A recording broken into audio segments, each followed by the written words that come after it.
All right, Shalom.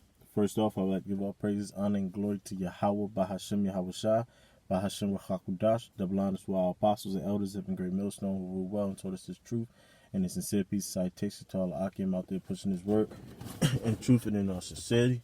It's a brother Ganaf from the DC Church coming back at you with another vid. And Lord's will is a quick one, but I got an article that I want to get into. Pretty much, I just want to go into the effects of the coronavirus and the prophecies that could come from it. I got an article from Vox.com, and the title is "The Whiteness of Anti-Lockdown Protests." I don't know if you can see it. You see it right there, and I'm just going to read it. But before I read the article, I want to get the scripture in second Esdras. I'm going to go into second Esdras 15, and I'm going to start at 14. It says, "Woe to the world and them that dwell therein." Woe meaning destruction. And we see, starting with this coronavirus, destruction is coming into this place. It says, "For the sword and their destruction draweth nigh, and one people shall stand to fight against another, and swords in their hands." So let me start reading this article, and brothers, keep that scripture in mind. It says how the caption says how arrogance, privilege, and anti-black racism is driving white protesters to risk their lives. It says, last weekend, thousands gathered in Washington, Michigan, Texas, Maryland, and California to protest lockdown orders resulting in the coronavirus pandemic. Some marched with rifles draped across their backs and handguns resting on their hips, while others shared conspiracy theories about Bill Gates and his involvement with the Covid-19 vaccination. So you see that you got protesters going up against their government. And it said that they had rifles draped across their back and handguns on their waist. And remember in the verse 15, it says, "For swords and their destruction draweth nigh, and one people shall stand up to fight against another with swords in their hand." And we know the modern day sword is the gun. So keep going. It says, even in larger, less rural cities in California, groups waved Trump 2020 flags and marched the streets with signs that read "No liberty, no life." You see? So people are in a complete uproar. People, let me read verse 16 real quick in 2nd Esdras. It says, "For there shall be sedition among men and invading one another. They shall not regard their kings nor princes, and the course of their actions shall stand in their power." And that's what's happening right now. They're not regarding the president, federal orders to the governors, in which now you can see the president wants to reopen the states back up, but you see the governors putting a hold on it. The governors and the local mayors are putting a hold on it, and they're saying, look, for the ones that are opening up, they're opening up very slowly. But people are worried about their economy. Mainly the white liberals are worried about their economy, and you can see the sedition among men is not where this scripture is really talking about yet, but you can see it brewing. And it says, "And they shall not regard their kings nor princes." This is just showing you that the prophecies are showing itself. But back in verse 15, where it says, "One people shall fight up against another," this article is about to touch on it. The next paragraph, it says, but what was the most glaring obvious but what was most glaringly obvious about these protesters wasn't the fair right theoretics. It was that almost everyone marching to end the stay-at-home orders was white. So it was nothing but Edomites out there protesting. You don't see Jake out there protesting. It says, "And if they do return to regular life and refuse to distance themselves, their overt disregard will impact the population most vulnerable to the virus, the black people.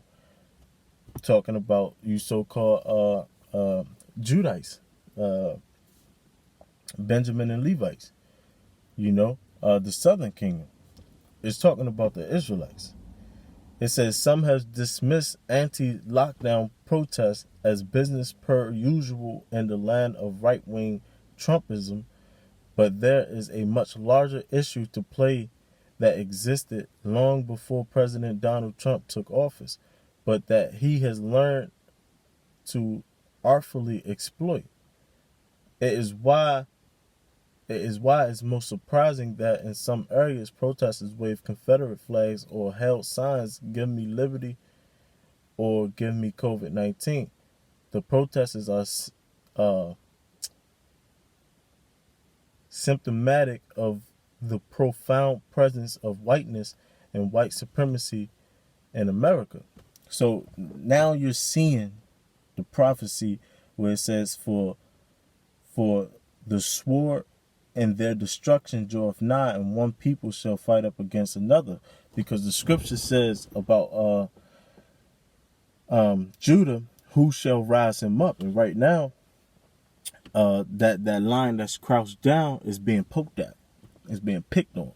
And Judah, the king tribe of them all, is going to have to respond. Why? Because they, why? Salaki, I lost my train of thought. I keep getting messages, man. But Judah is constantly getting picked at with this coronavirus thing. Let me just keep reading.